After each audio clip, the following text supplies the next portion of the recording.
山河远阔，谢谢您来听我讲故事。欢迎收听悠然心语。陆景玉是业界有名的顶尖律师，一向以清冷自持。无论男女，在他面前就只有一个身份——当事人。直到有一天，在一次重大财产纠纷散庭后，有媒体抓拍到陆景玉无名指上的戒指，被问起。陆景玉静默3秒，答：“这是我的婚戒。”路边豪车里，身为未婚妻的穆雨桐却愕然。那枚戒指不是他送的。银色特制迈巴赫豪车上，车内热烘烘的暖气开着，穆雨桐坐在车上却打了个寒战，从心到外的发冷。他按下暂停键，放大视频里陆景玉无名指上戴着的戒指。时间仿佛定格在这一刻，戒指不是他送给他的那一枚。他还记得当初陆景玉回绝他时说的话：出庭戴戒指不方便。陆家和穆家是世交，穆雨桐和他从小一起长大，他说一不二的性子他最了解。现在戒指戴上了，是为什么？那戒指又是谁送的？车门一打开，钻进来了冷风，他冷到脖子一缩。穆雨桐转头就看陆景玉拂去西装上的血线，坐上车。他关上车门，冷白修长的手指一按，把车窗摇了下来：“你不热吗？”他的话响起时，穆雨桐才觉得脸又红又烫。他揉搓着自己空空的无名指，诺诺开口：“景玉，你不是说律师出庭不方便佩戴戒指吗？”他不咸不淡回应：“雨桐，这是我的事。”又是这样，陆景玉在外人面前把他捧成宝，可私下里他什么都不是。穆雨桐咬唇，挣扎开口：“我才是你的未婚妻。”可他却摩挲着无名指上的婚戒，声音凉薄：“家族联姻，我以为你不用我提醒。”家族联姻，可他已经偷偷喜欢他12年了。直到一阵刺痛传来，穆雨桐才回神。他愣愣地看着无名指上被自己掐出的血痕，喉咙哽咽：“那你为什么又要对我这么好？”好到他本人都以为陆景玉是真的爱他。他重新关上车窗，调低温度，身体往后靠了靠：“老爷子很喜欢你。”所以从前和他的一切不过是在外人面前逢场作戏，只有他当真。穆雨桐蓦然想起陆景玉在说婚戒时眼里溢出的爱意，心脏一阵抽痛。他想问那个人是谁，却发不出一声。青松别墅，陆景玉进屋，一如往常脱掉外套交给管家去熨烫。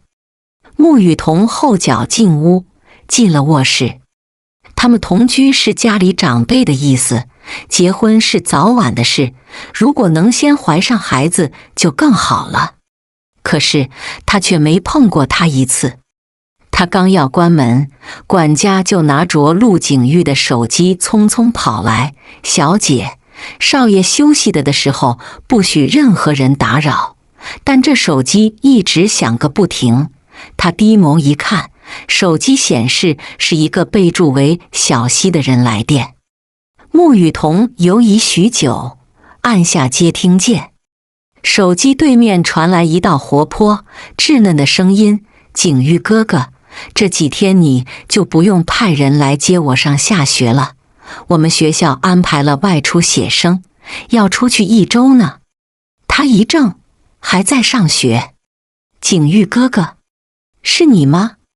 听小西一口一个景玉哥哥，穆雨桐握紧双拳，不打算隐瞒：“我是景玉的未婚妻，穆雨桐。”手机那头啪的一声巨响，没等他反应，不知何时走到他面前的陆景玉夺过了手机，听对面说了什么后，眉头微蹙。一挂断，穆雨桐稳下情绪，开口试图解释。陆景玉却望向他，果断撕破了两人之间那张薄如蝉翼的纸。穆雨桐，不要有任何伤害他的想法。穆雨桐的心头被重重地砸了一下，陆景玉找的位置最准确，也最疼。可他明明什么都没做。穆雨桐委屈开口：“我只跟他说了我是你的未婚妻，这是实话。”他眼里更多的是无欲的倦意和不耐烦。叶希还小，和你不一样。不一样？哪里不一样？他想追问，陆景玉却已转身。卧室，穆雨桐拿着手机，母亲程念华的电话似有所感地响起。宝贝彤彤在听到母亲温蔼声音的刹那间，她的眼泪瞬间决堤。妈，我想回家了。程念华一听，立刻严肃：怎么了？是不是小陆欺负你了？跟妈说，我去。穆雨桐连忙哽咽反驳：没有，景玉他对我很好，好到爱上了别人。可他不能说，这样会害了陆景玉。陆爷爷还有心脏病，不能受刺激。程念华沉默，最终改口：彤彤，如果想回家，爸爸妈妈永远都在家里等你。电话挂断后，穆雨桐捂着胸口红着眼走出房门，结果却就发现陆景玉洗完澡也出了卧室。他难得没穿无论到哪都平整到没褶皱的西装，一身简单的黑色毛衣配上灰色大衣，准备出门。这么晚了，他要去见叶希吗？他从身边走过，带来微弱的气流，一股冷冽的木质香瞬间霸道占据他的鼻腔。还真是郑医官见良人，他委婉提醒景玉，现在已经很晚了，你明天还有很重要的会议要开。闻言，他脚步一顿，只留下一句：我更希望你能关注自己的事。门啪地关上，引擎的声音很快响起，又很快消失。穆雨桐愣坐在沙发上，陷入久久沉默。直到史管家又收拾出一箱杂物，从2楼抱了下来。小姐，这些东西不知道少爷还需不需要？您看，他收回情绪，强行扬起嘴角，放着吧，我来看看。当他掀起盒盖时，嘴角强撑的笑容瞬间定在脸上。引入眼帘的是在陆景玉15岁那年，陆母送给他的平安符。不贵重，但却是陆母顶着癌症折磨的痛苦，强撑着意识，亲手一针一线缝出来的。当年佣人打扫卫生时，不小心当作垃圾处理掉了。那一晚，从来恪守规矩的陆景玉直接掀翻了饭桌，让客厅一地的狼藉。那是他第一次见到陆景玉动怒。那晚，他冒着雨，小小的身影淹没在肮脏、泛着恶臭的垃圾堆里，徒手翻找。不知过了多久，他终于找到了这枚平安符，宝贝得攥在手心。踉跄回头时，就发现陆景玉站在雨里一动不动，墨黑的眸子正盯着他。在看到他将手伸出来的那一刻，他飞奔而来，有严重洁癖的他，在这一刻主动伸手抱紧了他。那年他才12岁，可心却是真的乱了。从此以后，佣人打扫卫生时，哪怕是地上捡起的东西，都要放进杂物间，等陆景玉确认后才能送去处理。可现在，那枚他曾经珍视无比的平安符，就这么孤零零地躺在盒子里，而被他压着的一沓A4纸上，清楚而直白地写着婚约解除协议书。陆景玉，竟然拟好了解除婚约的协议书。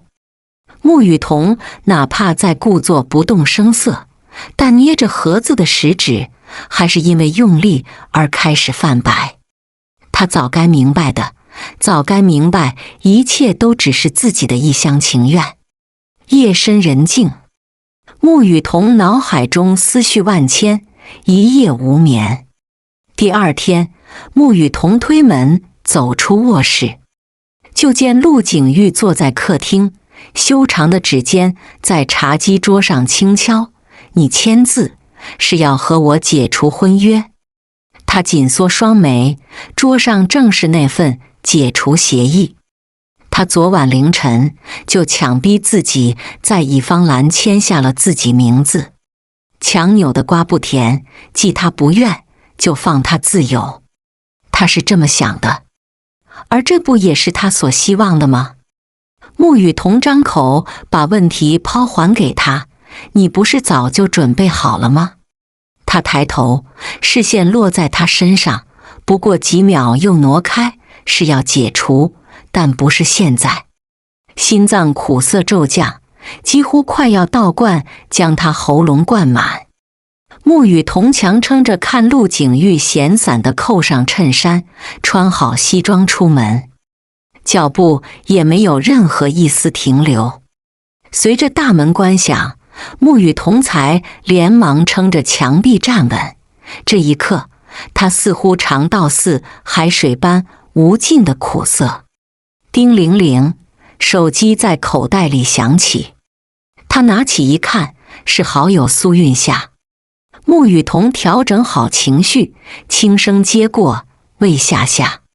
苏韵夏那边声音很杂，他大概能听清，我今晚举行单身舞会，你来不来？单身？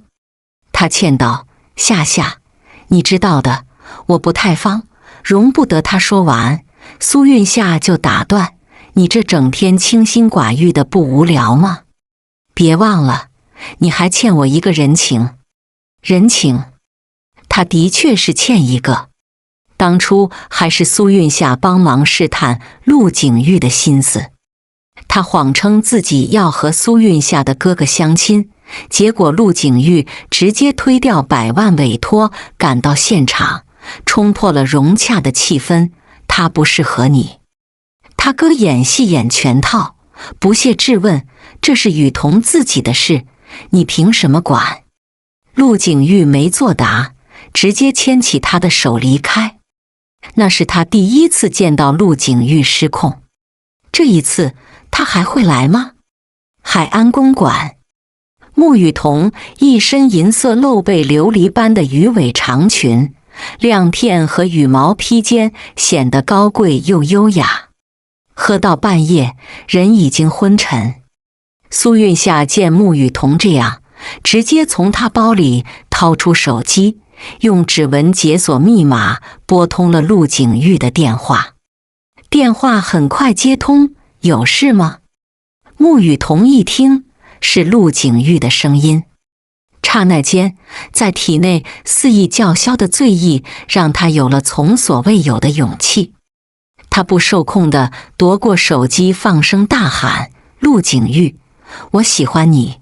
头很晕，脸还烫，他却滔滔不止，我喜欢你12年了。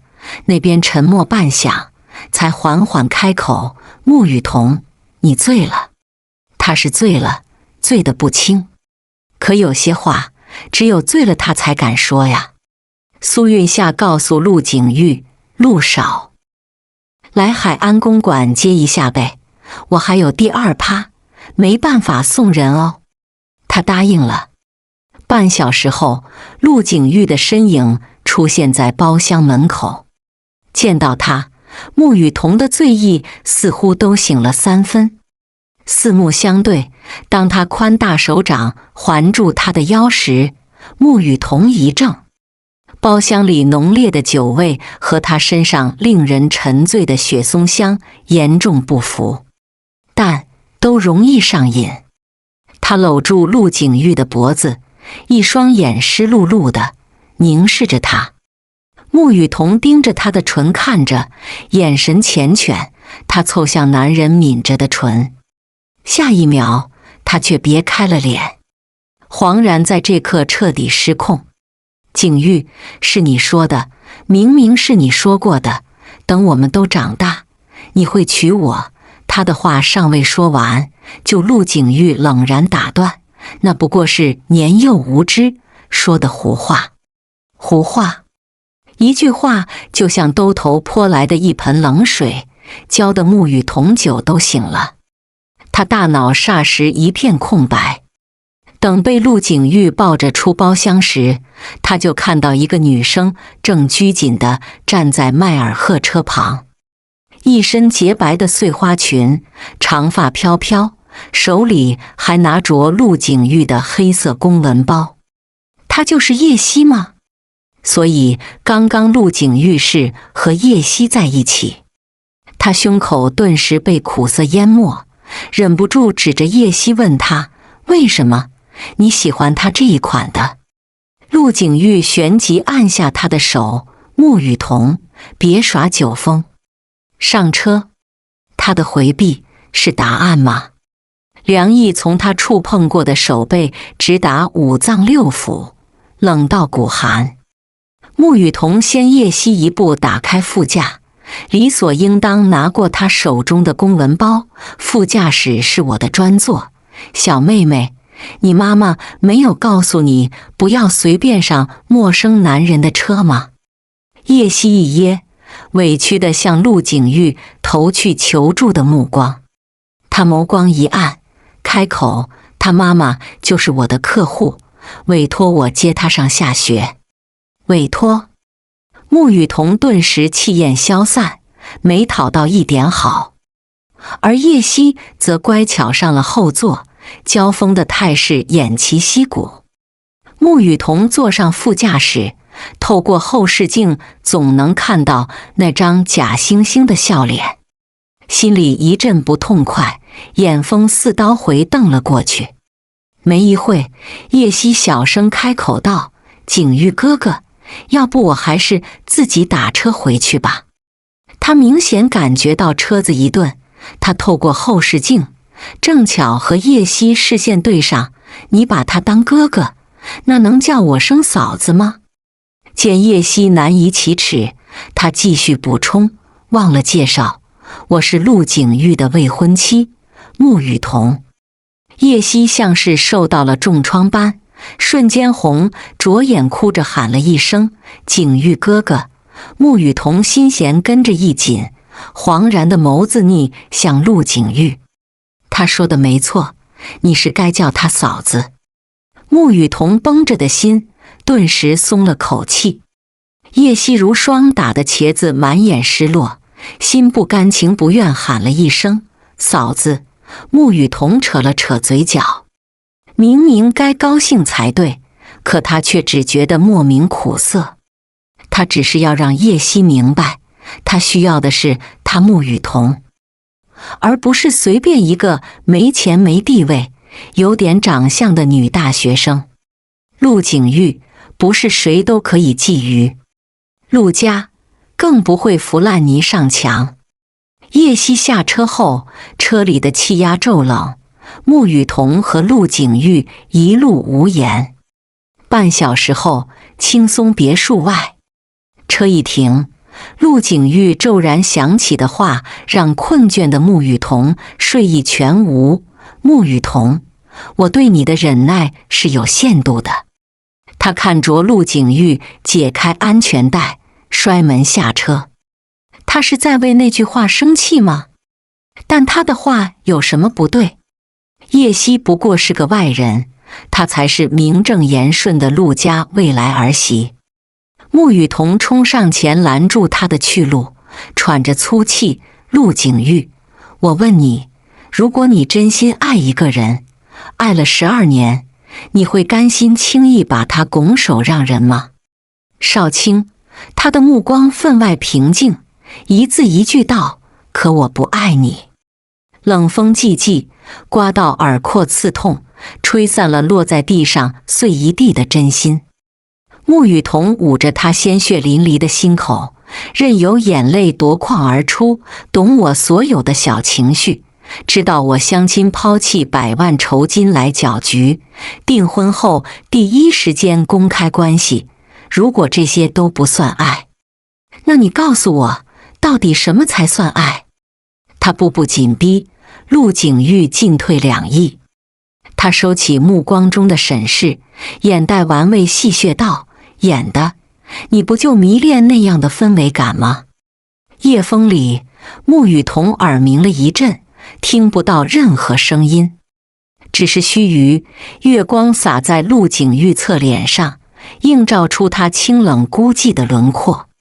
他退后一步，方才的侵略感完全消失不见。老爷子说得对，你适合结婚，所以我会娶你。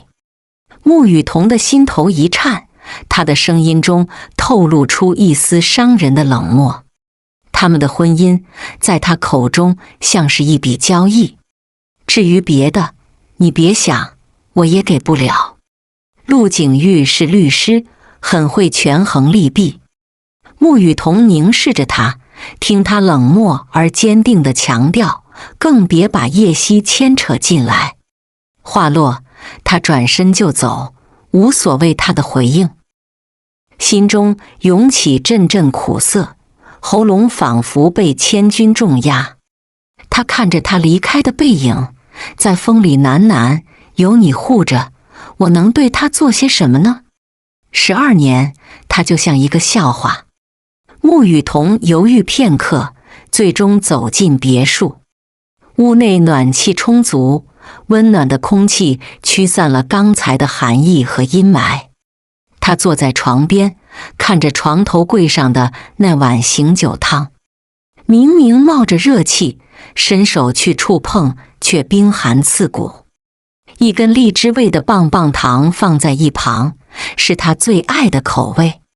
他什么都记得，什么都做得很好，唯独不爱他，无爱的婚姻，自己真的能接受吗？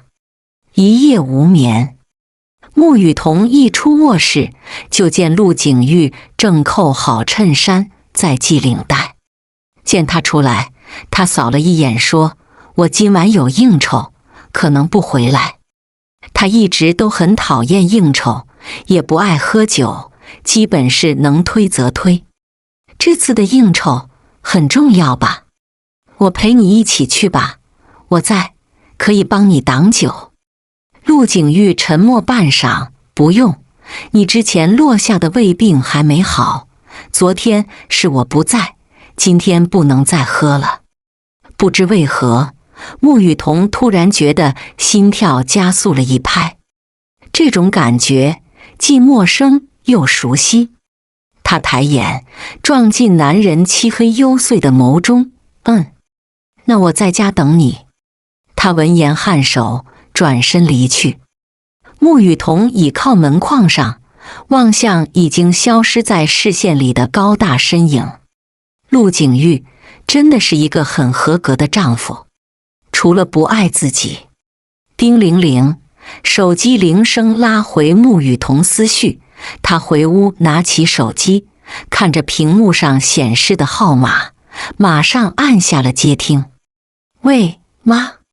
程念华的声音从电话那头响起：“彤彤，前天忘了告诉你，今天是你表姐的订婚宴，起床了吧？快换身合适的衣服过来，我把地址发你。”他记得表姐年前才与那男的见面，不过1月竟要结婚了。所以爱情真的不是2个人在一起的必要条件。对了，别忘了带陆景玉过来。可是穆雨桐的话还没说完，对面电话已经挂断。他不在。穆雨桐不顾星辰，换上衣服，着急赶往酒店。季部的展厅号的他在大厅里乱转。他跟在一个送香槟的服务员身后，走进一间富丽堂皇的展厅。推门瞬间，本该在应酬的陆景玉竟出现在了他视线里，而叶希正搂着他脖子撒娇索吻。怪不得陆景玉不许自己跟着，原来是为了跟叶希约会，指甲嵌进肉里。他赶在视线和陆景玉相接之前，仓皇躲到门后，直到提到嗓子眼的心脏平缓下来，穆雨桐才后知后觉。原来爱情里不被爱的才是真正的第三者。表姐订婚宴的展厅，母亲程念华在展厅口张望，见到形单影只的穆雨桐时，抻长的脖子还往他身后探。陆景玉呢？穆雨桐不动声色夺回母亲视线，生怕他看到不该看的。妈，他今天有应酬，就不过来了。陆景玉不知道他表姐的订婚宴也在这间酒店。程念华先是吐槽了一句陆景玉什么都好，就是事业心太重，好也不好。他握住穆雨桐的手，笑眯着眼。他工作忙，我跟你陆爷爷都商量好，下月初5就把婚礼给办了。下个月初5，这么快？要换做以前，他一定会很高兴。但这一刻，他的心里只剩下忧愁和忐忑。程念华一副过来人的语态，等你们结了婚，你把孩子一生，他自然会把心放到你和孩子身上来。生孩子？穆雨桐心一梗，莫名羞怯。这时，身后一只宽大的手掌揽住他的腰，温热的气息紧接着喷洒在他耳后，烫红了他的耳朵。不好意思，雨桐，我没来晚吧？抬眸，他对上陆景玉那双墨眸，看似普通的对视，实则早就暗潮涌动。他替他解了围，他也没拆穿他。尽管事情到了这个地步，他还是忍不住心动。程念华满意了，好，人到齐了就快点进去吧，订婚宴快开始了。话落，陆景玉牵着他的手进了现场。他的手是冰的，穆雨桐握着，原本温热的手也冷了下去。婚宴一开始，现场很热闹，白炽的灯光照在穆雨桐和他的身上，比月亮还寂寥。此时，陆景玉开口了：“我不知道订婚宴在这。”他在解释。穆雨桐比他自己认为的平静：“我妈也是早上才通知我。”而方才叶希和陆景玉亲密的那一幕，仍像一根刺，生生地扎在他喉间，咽不下去，也拔不出来。他瞧着表姐在宣读幸运抽奖的规则，旁边还有表姐夫在那积极配合。抽奖时明明开了暖气，表姐夫还刻意离场去拿了暖手宝，会牵手，会亲吻，会下意识地紧贴着他，还有眼里可能他自己都没意识到溢出来的爱意。而他和陆景玉呢？座椅和座椅之间的距离从始至终都没有变过。他侧头去看陆景玉，他正低头回消息。这样的婚姻真的是他想要的吗？守着一句空壳过一生，再生一个孩子套住他，他真的会幸福吗？最后一项击鼓传花的游戏，他和陆景玉被邀请进去。在场的亲朋好友都围着坐成一圈，放婚礼进行曲，传玫瑰花。最后一轮，穆雨桐正把手中的花递给陆景玉，音乐却在此刻戛然而止。表姐笑着拿出盲盒香，递到他俩面前，来，都抽一个。他刚打开手中的纸条，就听后面观察的表姐惊呼：“你俩挺有默契的，唯一的2张吃饼干同时被抽到。穆雨桐不解，吃饼干是什么游戏？表姐从桌上拿来1块饼干，递给她，你们2人同吃这1块饼干，吃到只剩下1厘米，就算挑战成功。1厘米，那不是快亲上了？我看干脆别要饼干了，直接亲吧。听着起哄声，他心底澎湃成一片，耳尖都泛起了红。陆景玉应该会配合吧？穆雨桐咬着饼干边缘，向陆景玉凑近。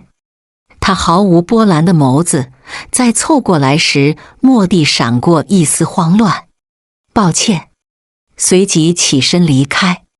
饼干一口被咬碎，穆雨桐猛地回头看，只见叶希一袭白裙跑在前面，而陆景玉当着所有人的面追了出去。这一幕，订婚宴上的所有人看到了，穆雨桐僵在原地。他此刻像一根树干被扒光了皮般羞耻，脖子被螺丝固定，抬不起头。大堂静如死海，他却能清晰感觉到众人强烈的目光，靠着本能踩着花瓣仓皇逃离，像一条濒死的鱼一跃上岸，死也要死的体面。海边，料峭的春风刮在他的脸上，让他清醒。你还是和小时候一样，有什么烦心事就喜欢吹海风。身后陡然传来表姐的声音。穆雨桐回头一看，是表姐，她连礼服都没换就跟出来了。表姐施施然在她旁边坐下，你是不是很好奇，我没和我之前那个谈了4年的男朋友在一起，却和你表姐夫闪婚？是，她的确很好奇，毕竟论感情，论相处时间，都是前男友占优势。他很想知道答案，就像想知道自己为什么会输给叶希。为什么？因为他愿意为我做任何事，从不在乎我能给他带来什么。跟前男友在一起，我总想我要多努力才能配得上他。可是你知道吗？当我跟你姐夫在一起的时候，我只需要做一件事，那就是做自己。爱不是削足适履，是自己轻松自在。他爱不爱你，你都是你。是啊，叶希无论是什么，都和他毫无可比性。哪怕他得到了陆景玉的爱，也不影响他穆雨桐仍是独一无人。穆雨桐强压下心口的追痛，谢谢你，表姐。他好像知道应该要怎么做了。青松别墅，陆景玉第2天才回来。穆雨桐坐在沙发上，没抬头看。昨天的事是我处理不当，没了叶希，他又恢复成了那副文质彬彬的样子。他看着陆景玉放在桌上的道歉礼物许久，不是不愿意原谅，是他不想了，不想为了爱再伤害自己。你知道你追着叶希出去的时候，我在想什么吗？他对上陆景玉的眸子，他微怔着，声音仍旧坦然，你要理解他，他还小。穆雨桐干哑着嗓子，委屈如同一口闷罐忽而炸开，那我呢？谁来理解我？他只顾着叶希，谁来管他难不难过？他眸中闪过一抹愧疚，却始终沉默着。别墅死寂无声，他却听到了心碎的声音。对不起，这个婚我不结了。终于做出这个决定，他心口郁结顿消。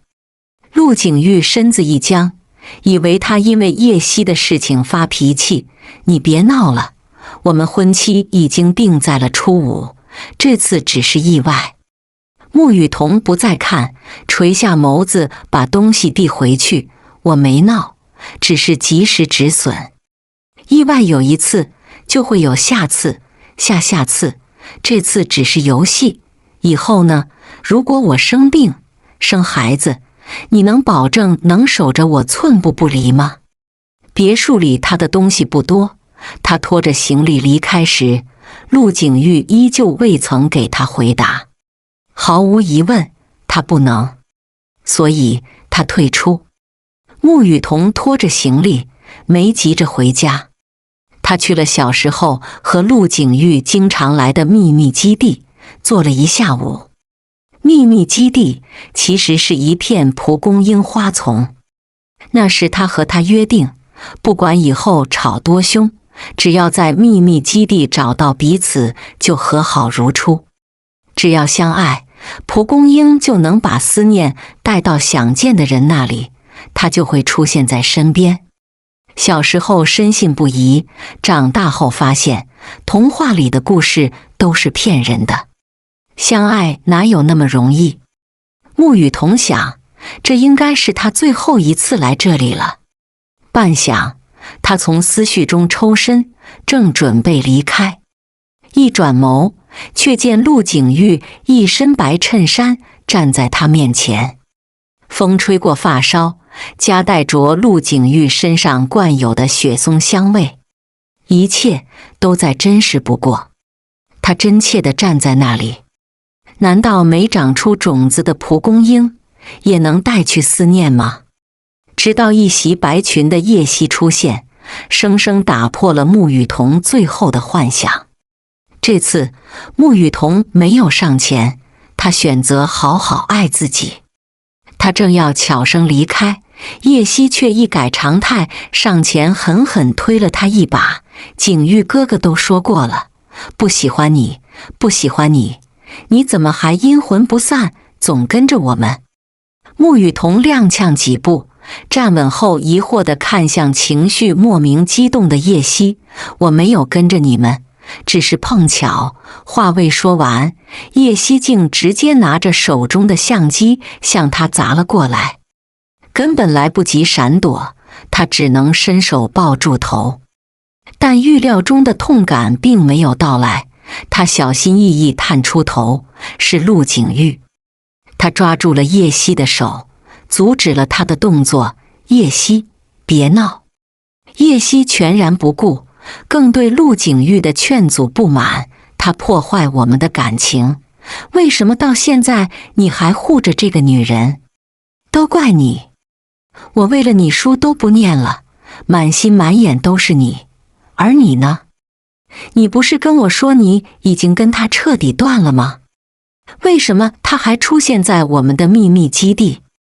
他的长甲掐进陆景玉肉里，不一会儿便冒出血珠。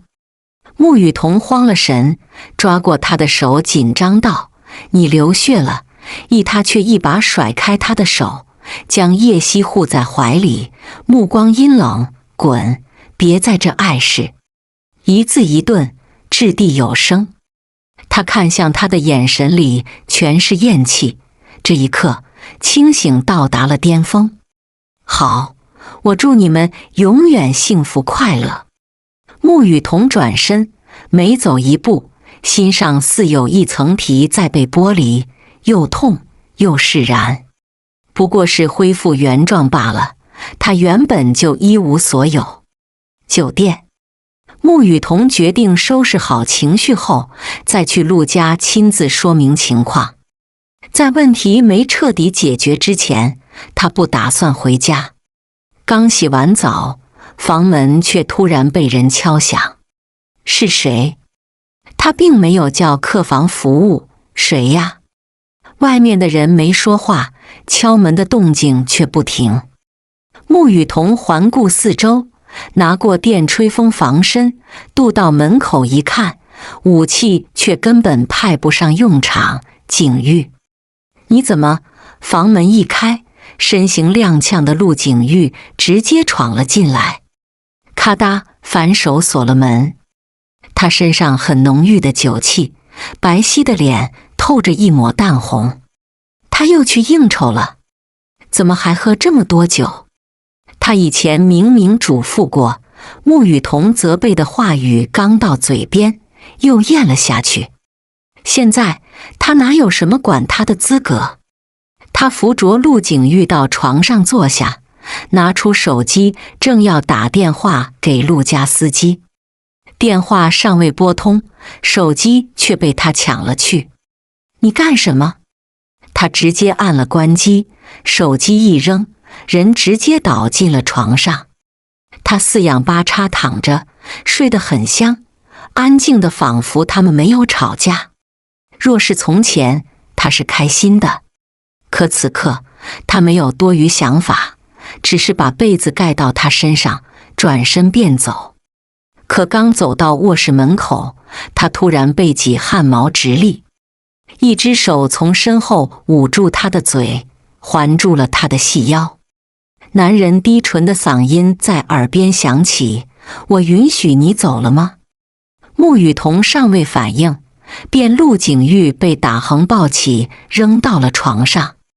冰冷的脚踝被灼热的大手禁锢住，男人呼吸粗重，强烈的荷尔蒙侵入了他的感官。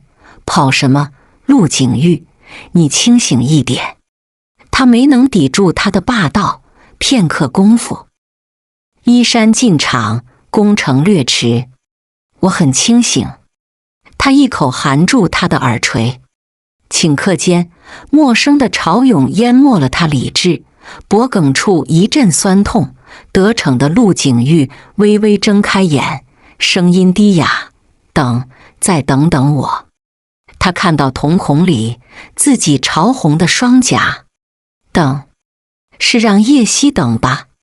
毕竟他都等了12年了，如果能等到，早就等到了。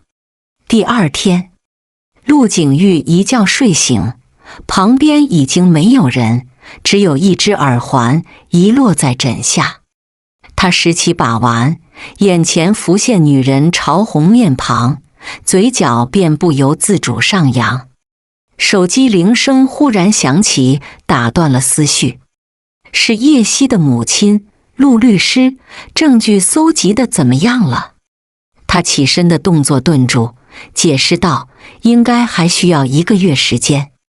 电话那头的声音瞬时哽咽：好，拜托你，一定要为我女儿叶希做无罪辩护，我会尽我所能。挂断电话，陆景玉拿起耳环，紧紧握在手心。雨桐，再等1个月，就只要1个月。1个月后，法院叶希情杀案终审判决，被告叶希因精神分裂，在抓奸男友过程中遭不法侵害，应激过度后捅死男友。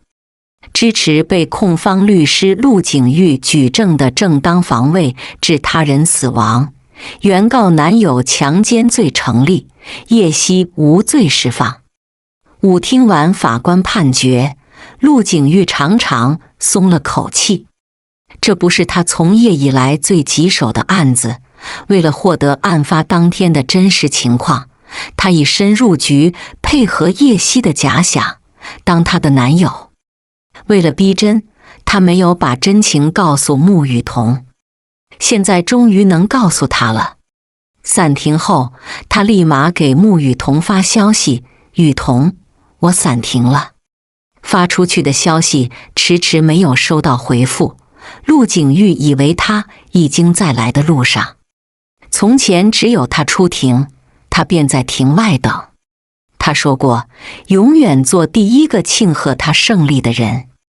可环顾四周，看着来往的车辆和人群熙攘，却迟迟不见那个每次在他下庭都会捧花而来的穆雨桐。他给自己找借口，万一是堵车，万一是被事情耽误了呢？可是他昨天明明跟他说了，自己今天开庭。微信聊天框里，除了昨天自己发的那条消息，还停留在1月前他最后发来的那条：你在哪里？陆景玉后知后觉，原来他已经1个月没有联系过自己了。他会去哪里？从白天等到黑夜，穆雨桐还是没有来。他拿出手机，1次、2次、3次拨打着他的电话，而那边始终只有一句冰冷的机械女声：“您所拨打的电话已关机，请稍后再拨。”心底涌现出从未有过的慌乱。他颤抖着手换拨了助理的号码，给我查这1个月穆雨桐的行踪。当晚，他直接去了穆家。程念华刚开门，便迫不及待问：“伯母，雨桐呢？”程念华见他衣衫凌乱，伸手像母亲般帮他整理好衣领：“你是一个好孩子，感情这种事本来就不能强求，是我们做大人的自作主张了。解除婚约这事，我和你爷爷都同意了，你就好好的和喜欢的人过日子啊。”他往门内看，没见到想见的人，什么话都听不进去。伯母，可我喜欢的人就是雨桐。程念华闻言一愣，眼泛泪花。晚了，你回去吧。门砰的一声被关上，本该解释的话全被堵在喉咙口。今天是愚人节吗？雨桐联合了所有人和他开玩笑，对不对？助理的回电在这时响起：“陆律，穆小姐半个月前已飞往瑞士了。”她真的走了？陆景玉轰然愣住，他突然好想睡一觉。第2天睁开眼，就能看到穆雨桐坐在他床边，问：“醒了？”3年后，3年以来，陆景玉从未放弃找穆雨桐的踪迹。尽管手机发给他的信息石沉大海，未曾得到一句回应，电话也变成了空号。逢年过节，他总是先去穆家，希望能得到一丝他的线索。可是不管他如何，穆家人全都守口如瓶。元宵节这天，他从穆家出来，没走多远便犯了胃病。不远处的药店还在营业，他忍痛走过去，买了一盒达喜，就着冰水咽下。疼痛消散的没那么快，可他却一步都走不动了，干脆捂着腹部垂头坐在了药店门口。这时，不知从哪跑来的一对双胞胎，一左一右伸出胖乎乎的小手，试探地戳他的头：“叔叔，你是不是不舒服？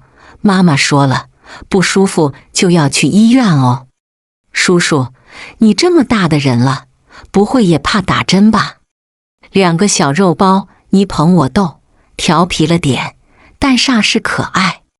陆景玉强忍着不是抬头，对上2张肉嘟嘟的小脸蛋，上手捏了捏：“那你们的妈妈没有告诉你们，不要随便跟陌生人说话？”2小只一窘，四目对望，默契的同时拔腿就往里跑。“妈妈！”陆景玉得逞轻笑，回过头追着2小只跑走的可爱身影。“你们又干什么坏事了？”一道熟悉的清冽声如惊雷炸响，四目相对，陆景玉的笑僵在脸上。双胞胎口中的妈妈，竟是他找了3年无果的穆雨桐。穆雨桐消失了3年，和家里人说的是自己要出去旅游，一直保持着联系，但是行踪不定，所以陆景玉找了3年，也都没有找到穆雨桐的下落。这3年，陆景玉全身心的心思都在工作上，下班了就继续查探穆雨桐的消息。好几次都直接示弱去找了穆雨桐的母亲程念华，但是都空手而归。直到看到了那2个孩子和穆雨桐本人出现在自己面前，陆景玉忽然觉得恍如隔世。孩子叫穆雨桐妈妈，陆景玉把手背在身后，握紧：“你结婚了。”2个孩子睁大着眼，懵懂地看了看穆雨桐，又把目光放在陆景玉的身上。分别3年，初次重逢，就不聊这个了吧？话里话外都透着疏远，好似这2年把他们那12年的情谊消得一干二净。他们成为了最熟悉的陌生人。穆雨桐一手牵着2个，到附近不远处的公园长椅上坐着。他还记得他们分开的时候还是冬天，现在傍晚6点，太阳都还没有下山，落日的余晖把他发丝映得金黄。看着2个孩子在那玩着，嘴角也不经意地扬起一抹笑。临感受到陆景玉炽热的目光时，穆雨桐才回头看来，不好意思，忘了你在。陆先生，这么晚了，您家里那位娇俏小娇妻不闹脾气吗？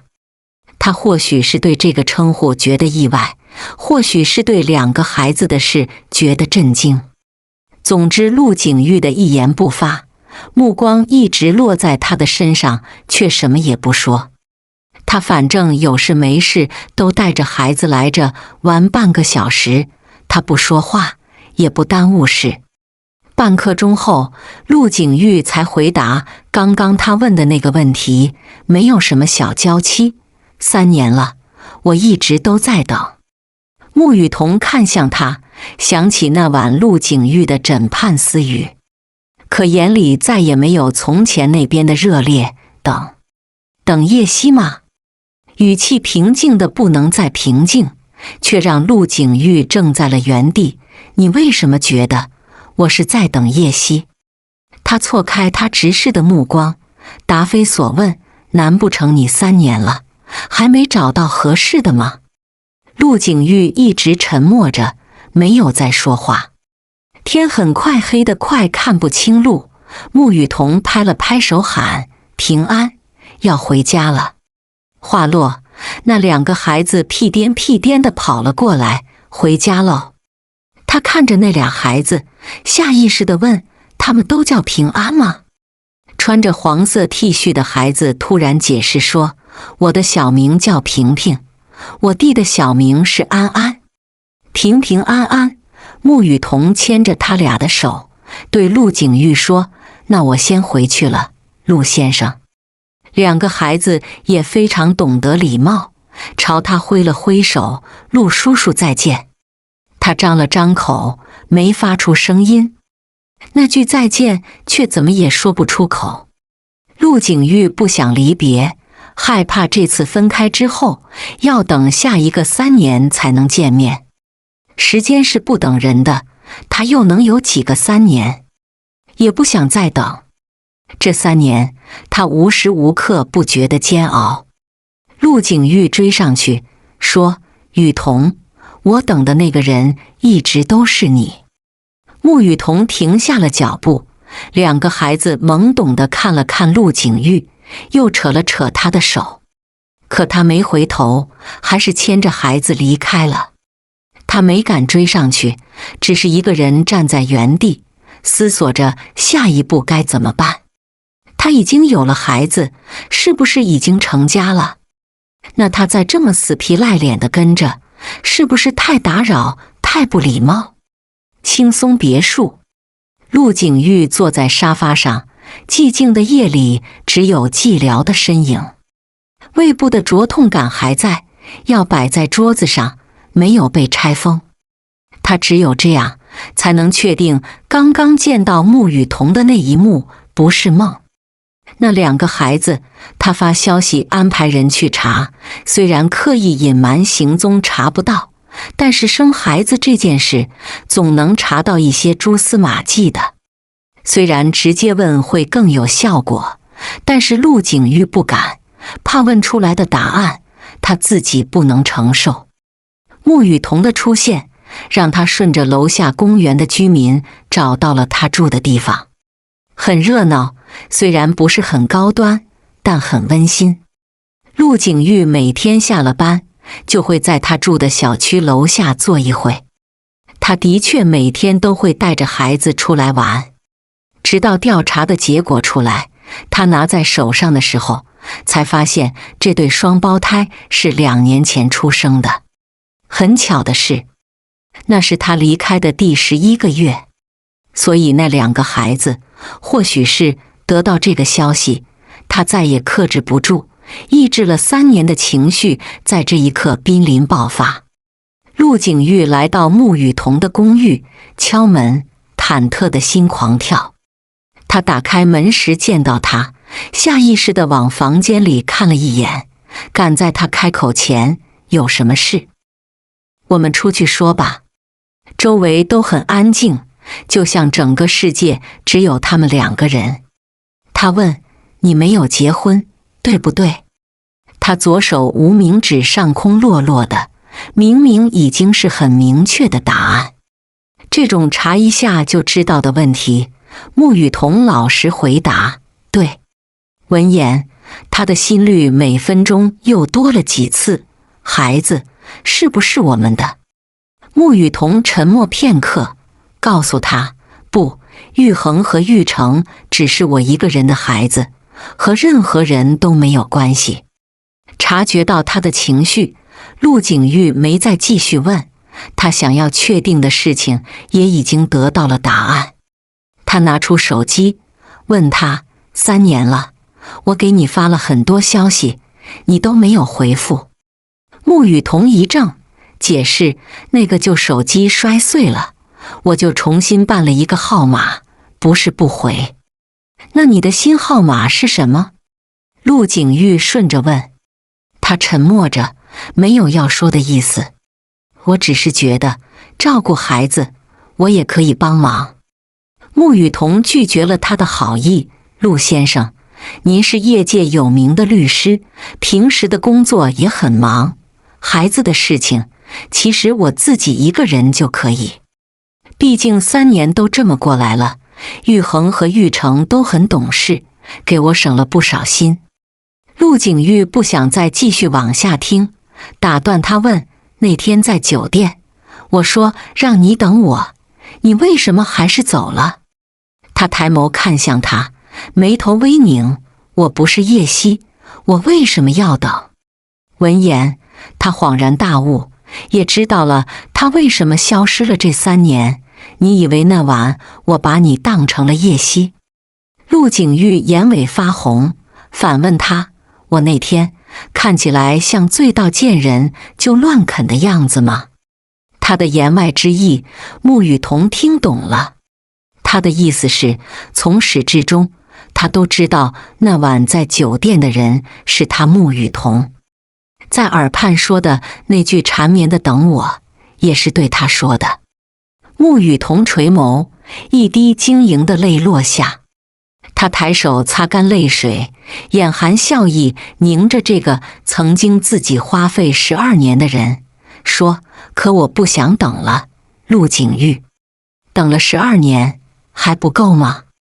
他没有办法欺骗自己说这么多年的感情，就凭3年就忘得一干二净。每次听到有关陆景玉的消息时，总会忍不住停留，然后一字不差地听完再走。也没有办法在今时今日坚定又平静地告诉他，我不爱了。相反，他还是很爱，只是该往前走了。孤岛上孕育出了2个乖巧的孩子，他再也不是孤单一人。他觉得自己现在这样的生活真的挺好。陆先生，我们就这样吧。3年的生活都过来了，时间总会冲淡一切的。穆雨桐转身，手腕却被陆景玉禁锢住。明明等到了，为什么要放弃？之前的事情我可以解释。从前陆景玉的手都是冰的，握住他温热的手也会凉。可现在他变得炽热，穆雨桐却觉得烫手。穆雨桐甩开他的手，告诉陆景玉，以前离不开你的人是我，现在戒不掉的人是你。时间会冲淡一切的。他就是这么劝自己扛过来的。回到公寓时，他推开门进去，就看到玉衡和玉成都站在门口乖乖地等着。然后懵懂地指了指窗外站着的陆景玉，妈妈，陆叔叔怎么又来了？穆雨桐倒是忘记了，这个是单向透视玻璃。他蹲下来，耐心地和孩子解释，没事，他只是路过。可是妈妈，陆叔叔和我们长得好像。说话的人是哥哥陆玉衡，弟弟穆玉成也是举双手赞同，甚至指着陆玉衡补充，而且哥哥也姓陆。两个孩子打小就聪明，估计是随的陆景玉。他也不知道该怎么继续去解释，不过小孩子就是很容易糊弄。穆雨桐开口说，刚刚那位只是妈妈的朋友，姓陆的人也不止他一个，对不对？别乱想了，小孩子想这么多干什么？这一番说辞足够把2岁多的孩子说懵，主要是孩子小，继续说什么都信。陆玉衡、穆玉成，好吧。隔天就是工作日，穆雨桐把玉衡和玉成送到幼儿园，就提起精神去上班。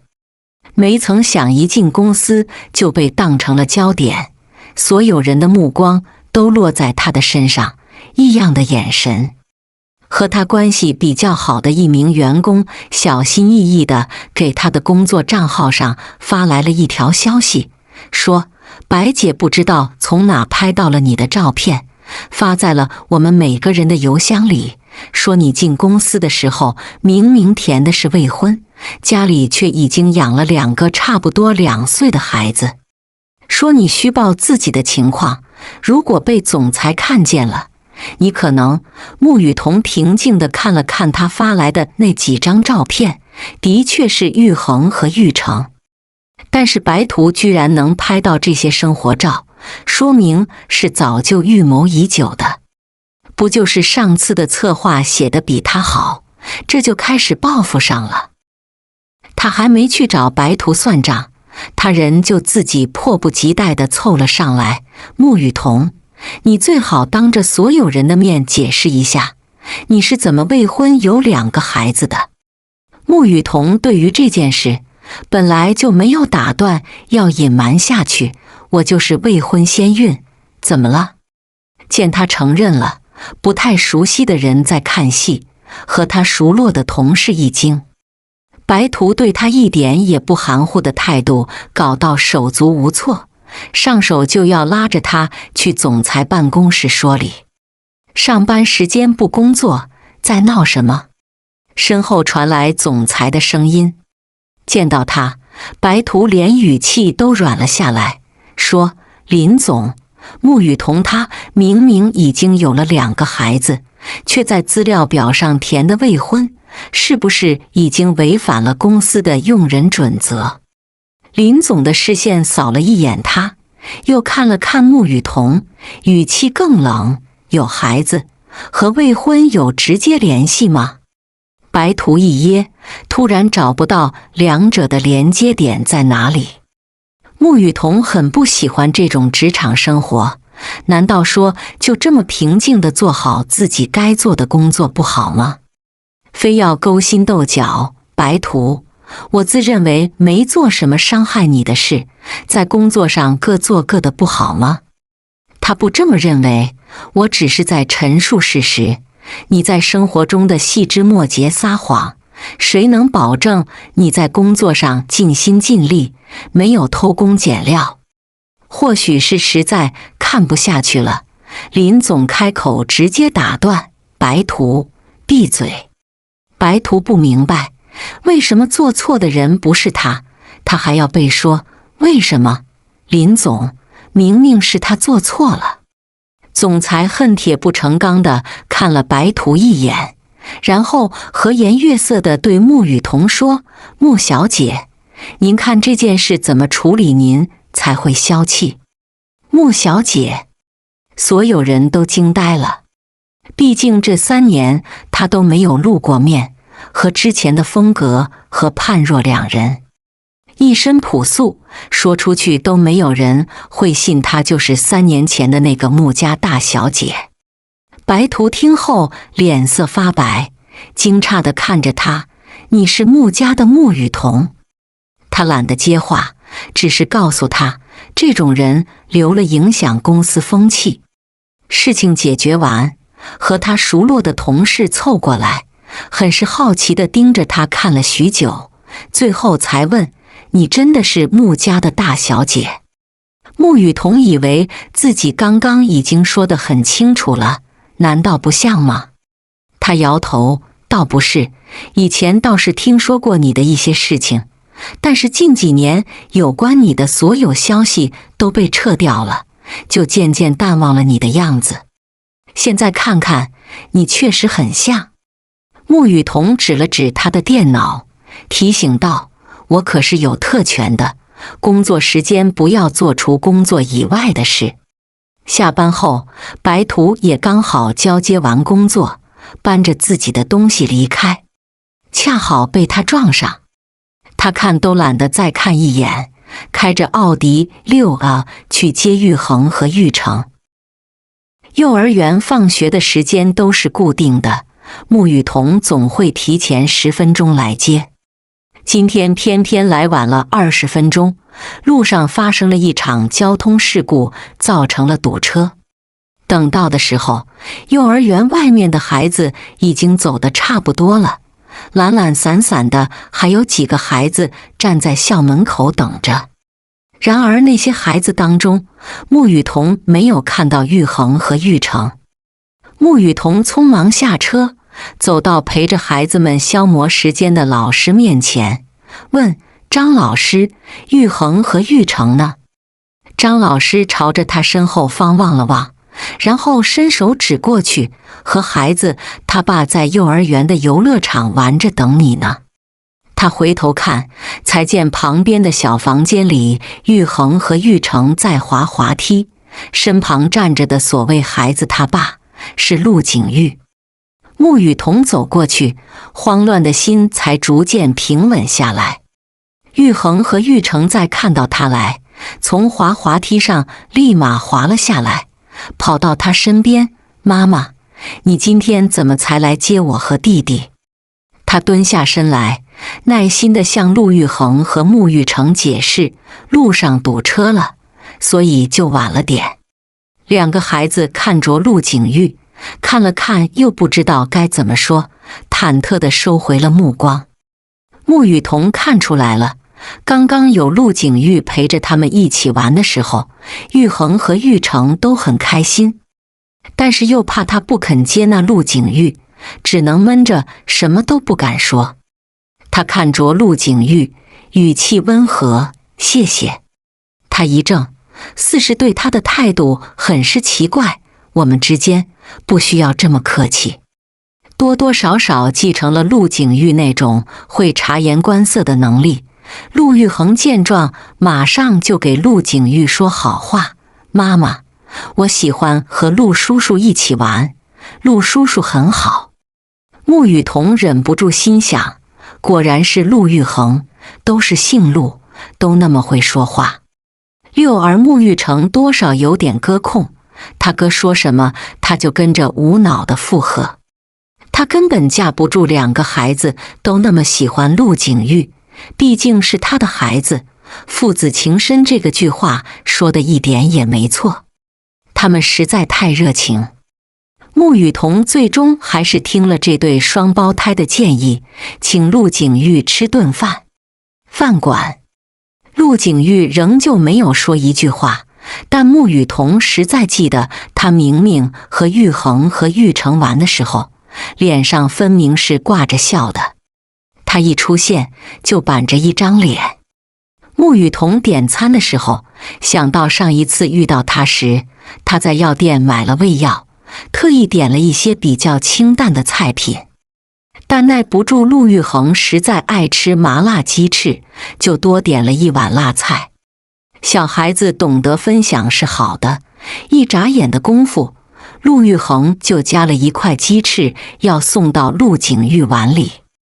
穆雨桐立马阻止，说：玉恒，自己吃。陆玉恒虽然不明白，却还是先把鸡翅放回自己的碗里，才问：为什么？妈妈不是说有好吃的东西就要跟朋友分享吗？他扶额，有时候真不想解释那么多，毕竟说了，不免让人产生怀疑，你陆叔叔不能吃辣。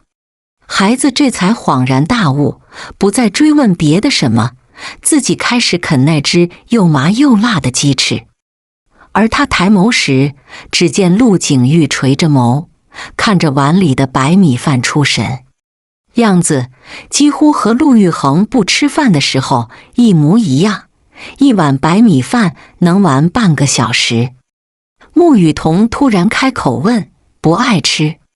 陆景玉一开始还没有反应过来，确认他是在问自己的时候，否认没有。说完这句又没了下文。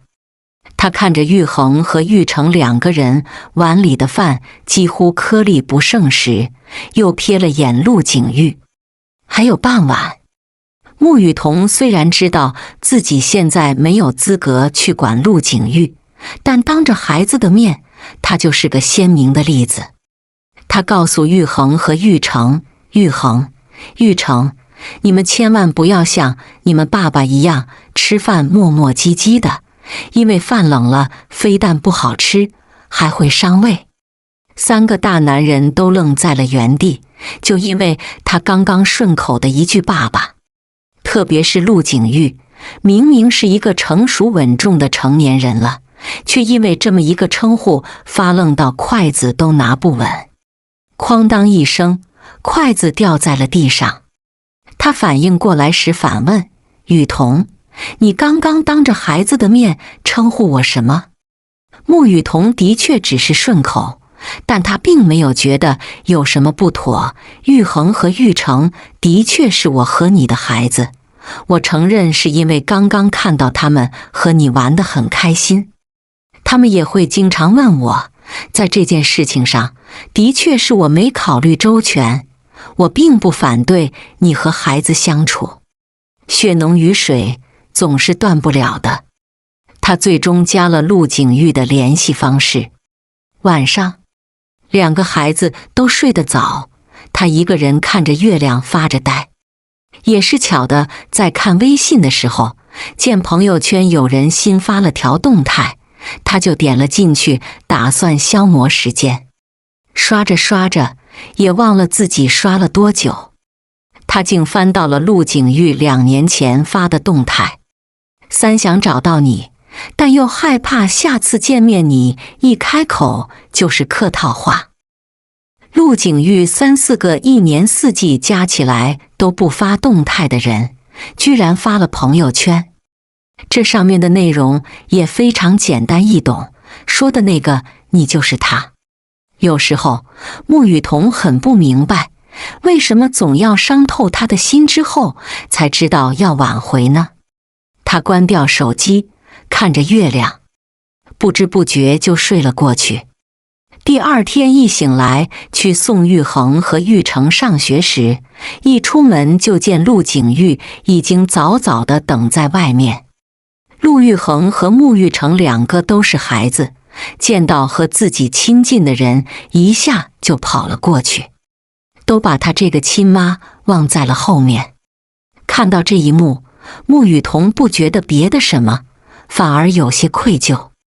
毕竟他们的童年里都没有爸爸的陪伴，他们小时候也经常问他，爸爸在哪？说别人的小朋友都有爸爸，为什么他们没有？小孩子最希望的就是身边有父母的陪伴，这一点穆雨桐知道。他也不是故意让他们没有爸爸的，现在既然事情捅破了，他也不能自私到剥夺孩子见父亲的权利。只要孩子高兴，他也没什么好说的。工作上少了白土捣乱，都顺利了不少。到幼儿园接孩子时，陆景玉却早早的到了这，已经和他们玩了起来。穆雨桐悄悄地观察着，想着他从前工作一天接着一天，平时都没有空闲时间的人，怎么一天天的都像个没事人一样，每天到的比他这个自由工作者还早。陆玉衡玩球的手顿住，看着陆景玉出神。陆景玉也注意到，往前走到他旁边问：“怎么了？在想什么？”孩子的心思最单纯，心里希望什么就会说什么，想到什么也不会思考这句话是对是错。你为什么之前不来找我和弟弟？这个问题显然把陆景玉问住了。他呆了一会，语气中带着愧疚：“对不起，是我以前太忙了，没有时间来看你们。”也不知道是怎么了，沐玉成突然聪明了一次，骗人。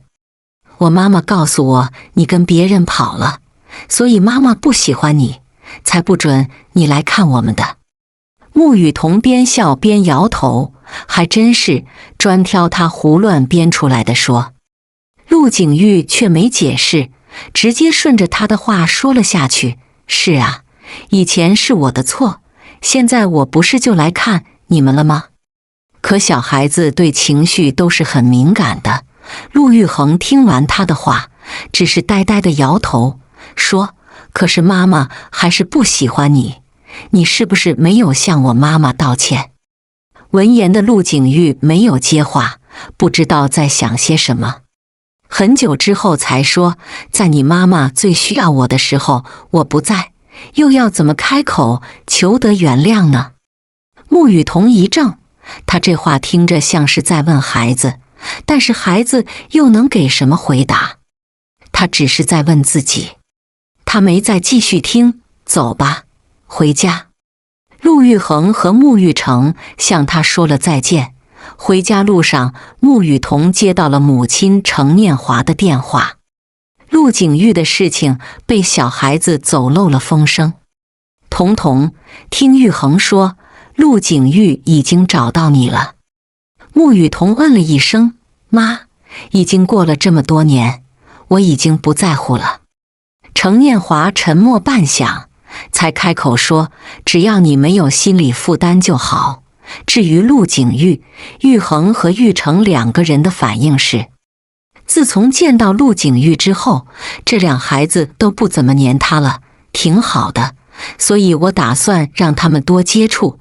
我了解他，他至少不是那种会跟我谈官司的人。陆景玉不会和他争夺抚养权。那就好。程念华那边明显松了口气，语气轻快起来。什么时候带着玉衡和玉成两个人回来看看？现在不用再躲着陆景玉，他现在去哪都不用考虑了。好，等玉衡和玉成一放假，我就带着他们回去看您。他下了车，月落西山，清和暖风吹来一枚蒲公英种子。沐雨桐伸手把它握在手心，白白的绒毛细长，又吹来一阵微风，种子被吹走，连同着他的思绪也一同带回了那天。12岁那年，他记得是晴天，天上挂着彩虹，刚下完小雨，连同空气都是清晰的。蒲公英的种子上沾着雨滴，轻轻拍拍，雨滴和绒毛都跟着一起回归了大自然。陆景玉穿着一身黑，手里还拿着一把黑伞，在洁白的蒲公英花丛中格格不入。沐雨桐一瞧，第一句话就吐槽他，都说了出来，玩打扮的好看一点，怎么又穿这种衣服出来了？他并不觉得自己这一身有什么不妥，还当着他的面转了一圈说，我可是专门选了这件，不好看吗？他倒没觉得这衣服不好看，只是觉得太过于正式，算了，就这样也行。沐雨桐坐在花丛中，像被这片大地孕育出来的花朵，很嫩也很美。两人坐在这聊了很久的天，最后要分别的时候，陆景玉告诉他，我要出国了，今年暑假回来。一个暑假的时间很长，那是小时候所人为的。因为他要走，他俩坐在这一度很久都没有说话，直到陆景玉摘下一朵蒲公英，一手抓住他的手，把蒲公英的种子拔下来放在他的手心，说：你吹起它，它会带着你的思念找到我，我会远赴千里之外来找你。可长大之后才知道，难怪陆景玉没回来找他，也难怪思念永远得不到回应。因为传递思念还有一个前提，要相爱的两个人才行啊。回神时，余光瞥见一抹残影一闪而过，穆雨桐警惕回头，却见身旁空无一人。他想了想身形特征和衣着，就越觉得刚刚的那个人是叶希。话说一半，穆雨桐也不知道自己应该怎么回复叶希这句话。他直接牵着孩子说：那要是没有什么别的事情，我们就先回去了。叶希叫住他，问：你不想知道陆律师现在的这个案件具体的情况吗？很可笑，如果他真的想知道，以穆家的实力，没有什么东西是查不到的。毕竟他对叶希没有什么好印象，叶希倒没有之前那样讨人嫌，也没等到穆雨桐的回应，就开始说这事情的经过。原告是自首的，自称是被家暴，但是身上的伤痕很淡，而且她还把她的丈夫杀死了，身上被捅了好几刀。因为痕迹很淡，又没有任何可以证明被人家暴，这看起来是一个很难争取到无罪辩护的案子。但是陆律师是业界出了名的，一出庭从不败诉，有很多人就觉得那个女人就是故意杀人，至于胜诉，一定是花了一大笔钱才换得无罪释放的机会。这些听起来就知道已经足够详细了。穆雨桐问：你怎么知道的这么清楚？叶希解释：因为那个人就是我介绍给陆律师的，我知道陆律师一定能成功，所以听到这他算是明白了。小妹妹为了帮助朋友，最终把自己喜欢的人推向了风口浪尖，现在又找到了他。穆雨桐有时候真的想要劝劝陆景玉，有时候真的不需要去管什么职业道德。风险太大的案子，明明可以拒接的。不过他把视线移到叶希身上，如果是为了喜欢的人，做这些应该也算不上冒险。他坐在长椅上，让孩子们再去多玩一会，等孩子走远后，才问叶希：你确定你那个朋友真的被家暴了？叶希点头。穆雨桐见他这样，也不想再撒谎，继续问：没有什么聊天记录或者照片录音吗？好好想想。不过面对这个问题，他其实没有抱很大的希望。他现在能想到的，陆景玉应该也都已经想到过了。果然，没过一会，叶希就摇头：我找过他手机里的相册和聊天记录，什么都没有。这种没有办法在本人身上找到证据的，也就只能多花点时间和精力去在周围身上找线索了。陆景玉最近应该就是在忙这件事。有时候啊，男人办事就是讲究亲力亲为，其实还不如利用网络来得快。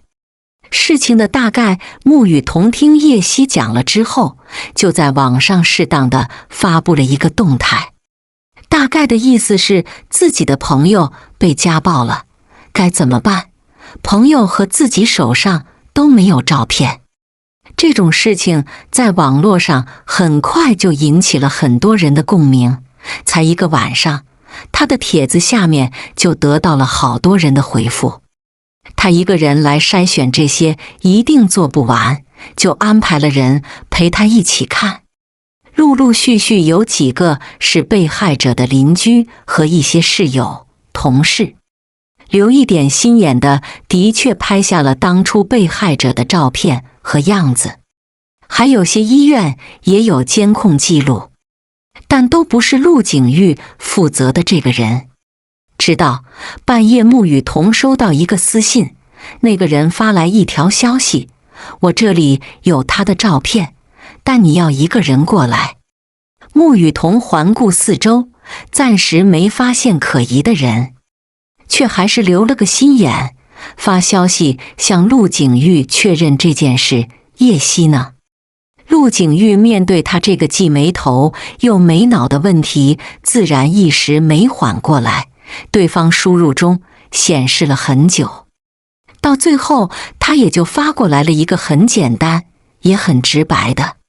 后来穆雨桐想想这个问题确实有点莫名其妙了，又加了一句解释的话：刚刚公寓外面好像看到一个和叶希长得很像的人，我没看清正脸，就想问问你。他这才解释，我和他已经很久没联系了，暂时不知道他在哪。我会安排人去查附近的监控，要是有消息就告诉你。陆景玉做事永远都是让人放心的。不过很久没联系了，是真的还是假的？之后穆雨桐出门都注意了一下来往的人群，虽然没发现什么，但觉得安心。只不过今天陆景玉没来接玉衡和玉成，回了家，他俩一瞧就有点小蔫。不过电视一打开，见到陆景玉上电视又开始活蹦乱跳的，还纷纷抢着要手机，说要把他的样子拍下来发幼儿园群里，说自己的爸爸上电视了。只有穆雨桐一个人注意到了这个电视播报的内容，是因为陆景玉帮了一个杀人犯胜诉，引起了公愤，基本上都在骂他是无良律师，是财奴，是共犯。网上的那些人不了解陆景玉，也不了解全部事情的经过。以他所知的陆景玉是不会为了钱就去包庇犯罪嫌疑人的，毕竟陆家也不是缺钱的主，多少是有点冤情在里面。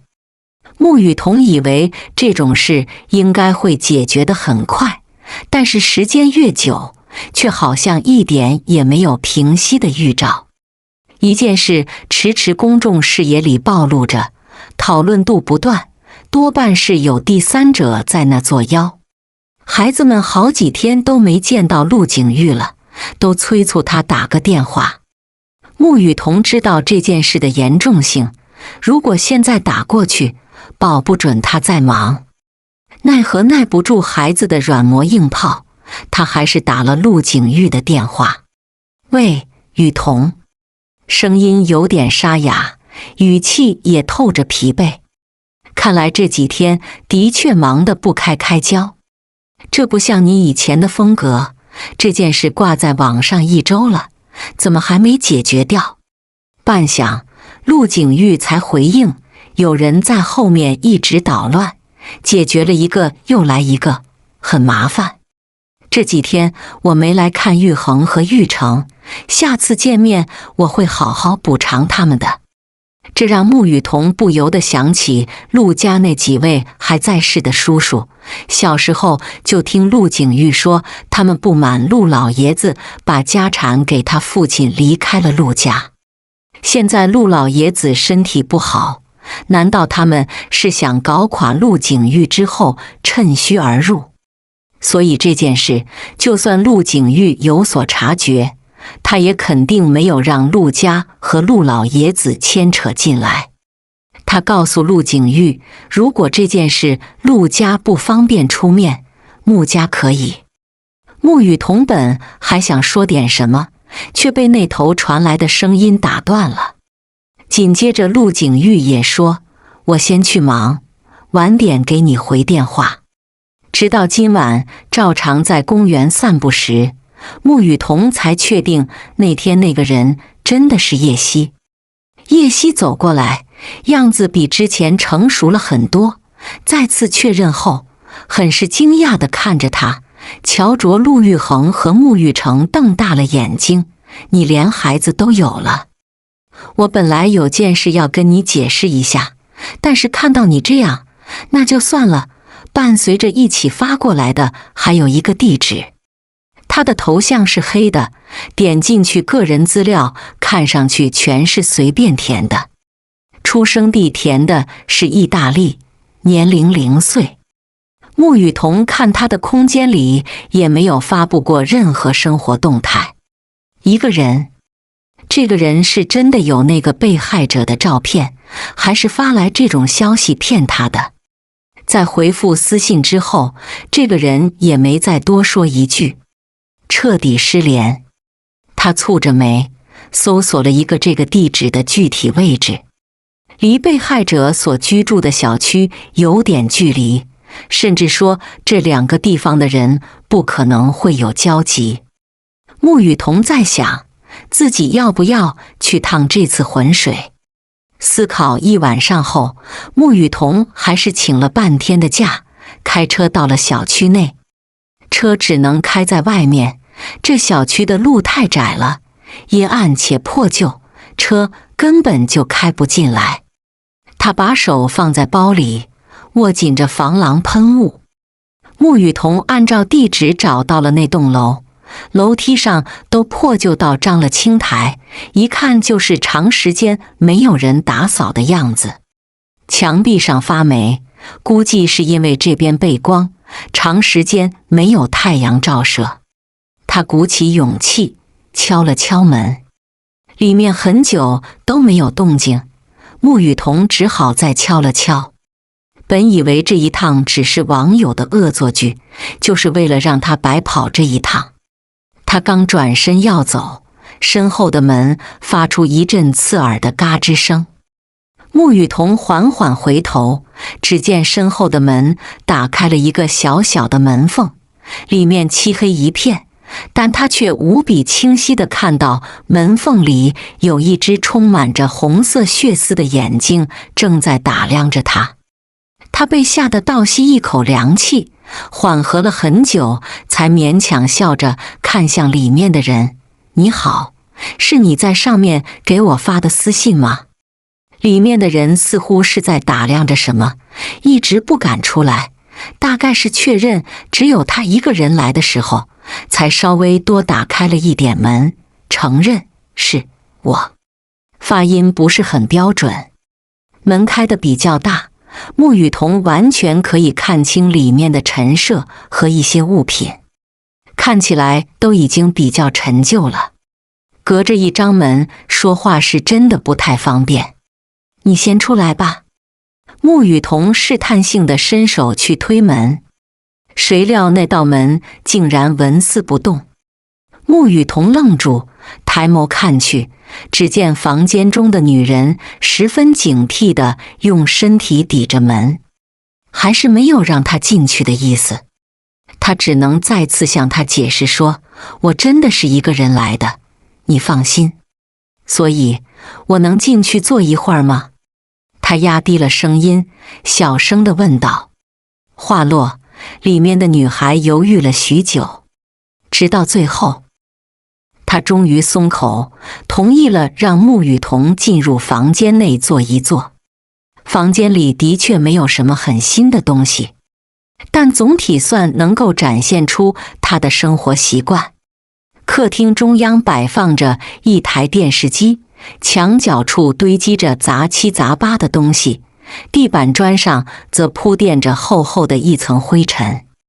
这里很像许久未曾有人踏足过，但偏偏里面住了一个人。他的脸色苍白，双目凹陷，嘴唇干裂，一看便是营养不良，并且精神状况非常差劲。穆雨桐心底咯噔一跳，这种情况下，他应该报警吗？穆雨桐站在原地犹豫了片刻，只听女孩怯生生地询问他：“请坐吧，你要喝杯水吗？”穆雨桐摇了摇头，拒绝了：“谢谢，不用麻烦了。其实我过来也不是专程跟你聊天的。”他从包里掏出那份文件，我是来做调查的。你如果方便的话，把你知道的事情都告诉我吧。女孩接过那份文件，脸色略显苍白，手明显在抖。我知道的并不多。没关系，慢慢说。穆雨桐坐下。女孩迟疑了几秒钟后，没有直入主题，只是问穆雨桐：这件事和你没关系吧？我记得受理这件事的人是陆律师，你和他没有任何关系，为什么一定要管？穆雨桐一开始没听明白，最后琢磨了一下才懂，你是故意藏起来的。他点头也摇头，是故意藏起来的，但不是躲你们。一句话，穆雨桐就听了个大概。估计是在暗中捣鬼的那些人也发现了这一案里有能够让他们计划失败的证据，想要威胁他把证据销毁。但是人却跑了，怎么也找不到。怪不得这个地方看起来那么阴暗，你在这躲了多久了？他想了想，没多久，大概2、3周吧。穆雨桐也不着急地想拿到证据，毕竟都已经到这了，反而担心地追问：他们没做伤害你的事情吧？女孩摇头，或许是感觉到他身上没有恶意，主动就拿出了手机递给了他。他接过时一愣，而后打开手机一看，相册里有聊天记录，而且明确地写着就是受家暴者的名字乔治。里面基本上都是对她老公暴力行为的控诉，还有脸上伤口的正脸照，甚至是重度抑郁证明。穆雨桐拍下了所有的证据，然后问他：你和乔治是什么原因认识的？女孩垂下眼说：我叫秦诺，我和乔治就只是一次帖子里认识的，后来因为三观合得来，所以就加了联系方式。秦诺的警惕性弱了许多。穆雨桐继续问：所以你们只是在网上聊天，没有见过面是吗？是，的确没有见过面的人，或许更能提供情绪价值，至少不是双方都认识的熟人，也不会被施暴者认为他在向别人告状，然后求救的行为。1个小时后，穆雨桐站在门口，告诉秦诺：你如果想出庭，可以联系我。毕竟加上有证人在场，比录音更管用。当他快要下楼时，秦诺突然追了上来，问他：你还没有回答我，你为什么要找到我？是因为那个律师吗？穆雨桐停住脚步，看向秦诺，微微一笑：那你为什么这么笃定？我发那个动态就是为了把你引出来，调查出真相呢。有时候一个问题问了一遍，非要追根究底，就不仅仅是毫无目的的好奇了。他在回去的路上把消息发给了叶希：证据拿到了，你去交给陆景玉。叶希那边很快回复：你为什么不自己去？穆雨桐的手一顿，想了想原因之后回复：我不方便，家里那位会吃醋。谁知叶希接下来说的话几乎让他摸不到头脑：我也不方便，我家里那位也会吃醋，这怎么办？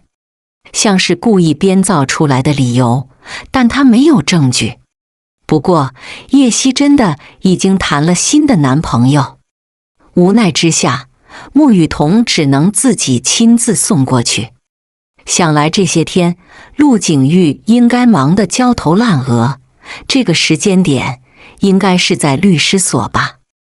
等他开车到附近停车场时，发现律师所门口堵满了人，甚至还有几辆 SUV 停在这。穆雨桐一看就不像是那些媒体记者能开得起的车，每辆车都是明码标价，至少几百万，将近1000万起步的 SUV。穆雨桐猜测，应该是陆景玉的那些叔叔们在外面等着看好戏，他尽量拿帽子遮着自己的长相，躲着那些人的视线，想要从后门绕进去。但是没想到，后门那边居然也有人在那蹲点。穆雨桐赶在那人回头之前往后撤了一步，心跳都在加速。看来他们这是真的联手，想要把陆景玉从继承人的位置上拉下来。正当他粗喘着气，拿出手机要给陆景玉发消息时，手机先一步被一只古铜色的手抢了过去，连人带着都被一股蛮劲提起，消失在了人群中。穆雨桐几乎用尽全力在挣脱，但这人的力气实在太大，凭他这点力气根本就没有占过上风。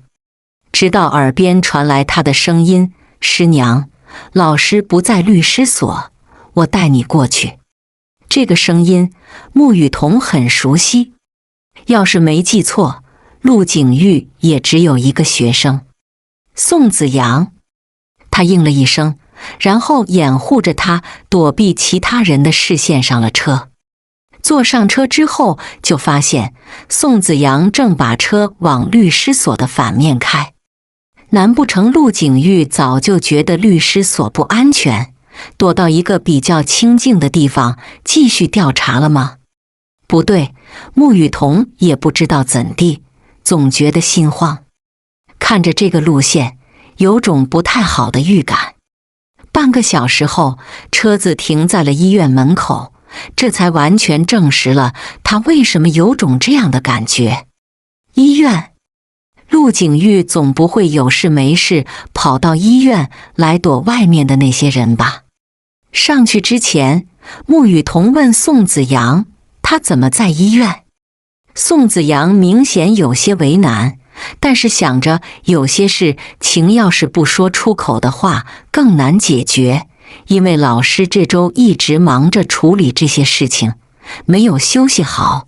老师本来就有胃病，再加上就这样了。陆景玉自己一个这么大的人了，居然还能为了工作做到废寝忘食的地步。他知道他和陆景玉有过那么一段故事，拜托他，师娘，您就帮忙劝劝老师吧。到现在已经住院了，老师他还在那看电脑工作。师娘这个称呼已经不属于他了。穆雨桐解释，我现在不是你的师娘了，和陆景玉没有半点关系。宋子阳一愣，然后开口道，不，我倒觉得唯一能够劝老师的人就只有您了。穆雨桐也不管这些了，推开病房门进去的时候，那个本该躺着休息的病人现在正在看床头柜上摆着的一沓文件。或许以为进来的人是护士，陆景玉没有说话，也没有看过来，仍旧盯着手上的那份文件看着。他一直站在那，看着阳光透过窗户照射在他的身上，恍惚间听到耳边有一阵铃声响起，思绪被扯回到了那一年夏末。陆景玉比他大，是他学校高他整整2届的学长。不过他总是在下课的时候跑来他的教室窗外面张望。同样也是现在这幅场景，阳光、少年和心动。而现在除了阳光还在，其余的那些都已经随风而去了。见他一直在那目不转睛地看着文件，穆雨桐忍不住用手敲了敲墙壁，假装是有人进来的样子。此时的陆景玉才终于向他投来了目光，手上的文件可以藏，但是床头柜的那一沓没有办法在短时间内藏起来。穆雨桐不给他先开口解释的机会，直接开口问，我前几天给你打电话的时候，你就已经在医院了。他不回答，穆雨桐就当陆景玉是变相的承认了。重逢的第一次见面是在药店外，现在又一次见面就到了医院。穆雨桐忍不住开口调侃道：“陆大律师，是生活不能自理吗？还是家里没有人管着，满脑子就除了工作没别的了？”陆景玉放下文件，向他投来目光：“我本来就没人管，雨桐，你回来管我吗？”的确，陆家除了陆老爷子之外，好像的确没有别的人管陆景玉。之前是他和他住在一起，饮食住行都有他盯着，现在没有了，陆景玉基本上可以为所欲为，一天吃半顿都不稀奇。不过陆景玉是不是忘了，现在他们两个人的关系还没到可以谈论这些的地步。穆雨桐没接话，只是把手机递给他，说：“这是那个被害者秦之被家暴的证据。”陆景玉一愣，看着他看了许久，然后打开相册一看，里面全是伤痕的照片，还有对施暴者的控诉。一时间，穆雨桐都快被陆景玉盯出个洞来。他被这么一直盯着，也有点纳闷，正打算把东西给完之后就直接走，谁知陆景玉直接把他叫住说：“雨桐，我不敢说你做这些是为了我，但是我想问，是不是有一点原因是因为我的？”穆雨桐皱着眉，倒想反问回去：“前半句和后半句有什么区别吗？”他选择都不回答。你是病人，就不要再继续看这些东西了。有了我提供给你的证据，直接发在网上，很容易就能得到反响。可现在陆景玉有了这些，总不舍得直接就这么轻易的把穆雨桐给放走。如果他真的不在意了，为什么还要来管他的死活？这并不是一个完全不在意，也完全不在乎的反应。我只想知道，我们还有没有可能在一起，就算是为了孩子。如果是为了孩子，穆雨桐能接受的底线也只是陆景玉陪着他们玩。至于别的，穆雨桐从来都没有想过，也不会允许。他倒是也有问题想要问，所以呢，你之前做的那些，难道不是为了孩子吗？谁知陆景玉这一次却直接解释说：“我从来都是为了你。3年前没有说清楚的事情，总该有一天要重见天日的。”穆雨桐回过头，即便内心汹涌澎湃，但脸上毫无波澜。所以呢，你敢说3年前的事情也是为了我？陆景玉脸色一变，把手机放在床头柜，满眼深情地看着他。只有那一件不是。可我没有背叛你，我也没有喜欢上叶希，都已经那样了，还说没有喜欢上别人。你听听自己说的话荒唐吗？陆景玉想过自己迟早有一天要向穆雨桐解释清楚，可是这天来的实在太快。他本以为自己能克制自己说出事情的真相，可看到自己喜欢的人对自己那么冷漠，对自己的误会逐渐加深，心里总是会有不甘和委屈，总会幻想着如果自己把真相说出来，他会不会原谅自己，然后到最后两个人能不能重新开始。可是之前不说的原因，也是觉得3年的时间都已经过去了，或许真相对他已经不重要，或许他早就忘记了。说出去又会让穆雨桐觉得自己耿耿于怀。可陆景玉现在愿意承认了，愿意承认离不开的自己，戒不掉的也是自己。我和叶希不过是逢场作戏，为了调查真相。雨桐，你如果不信，我可以把叶希叫过来。叶希？穆雨桐想到之前叶希说自己谈了个男朋友，还说有什么事想要跟他谈。但是看到玉衡和玉成之后，就没有再继续往下说。难道他当时要说的事情就是这个吗？委托？如果是一个签了保密协议的委托，的确有可能。穆雨桐见陆景玉拿起手机准备打电话，开口阻止：“不用了，真相到底是什么已经不重要了。你好好养病，把事情解决完。玉衡和玉成都很想你。”陆景玉一顿，看着穆雨桐离开的背影，一句挽留的话堵在喉咙口，怎么也说不出来。陆景玉把停在和叶希见面聊天记录的手机关闭掉，往窗外望了很久。外面来来往往的人群中，他几乎一眼就锁定了穆雨桐的背影。公寓，陆玉衡和穆玉成还没有下班，穆雨桐一个人待在别墅。